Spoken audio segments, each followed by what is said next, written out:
చాలిని సీతా స్వయంవరంలో అక్కడ వర్ణిస్తున్నారు. సో ఆ సన్నివేశం మీకోసం.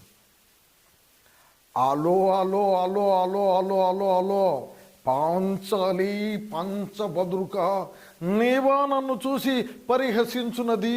సకల మహిపాల మకుట మాణిక్య శోభావిరాజితుండైన రారాజును చూసి ఒక్క ఆడది పల్లకి పరిచారిక పక్కులబడి నవ్వుటయ్యా, అది చూసి నేను సహించుటయ్యా, కొట్టానంటే పళ్ళు రాలిపోతాయి, గెట్ అవుట్ అనగానే సిఎస్ఆర్ ఆంజనేయులు గారు వస్తారు ఆయన స్టైల్లోనే. పాంచాలి పంచభద్రుక, నేవా నన్ను చూసి పరిహసించినది. సకల మహిపాల మకుట మాణిక్య శోభావిరాజితునైన ఈ రారాజును చూసి ఒక ఆడది పల్లకి పరిచారిక పకులబడి నవ్వుటయ్యా, అది చూసి నేను సహించుటయ్యా, మహారాజుల వారు వచ్చేస్తారు, వెళ్ళిపో.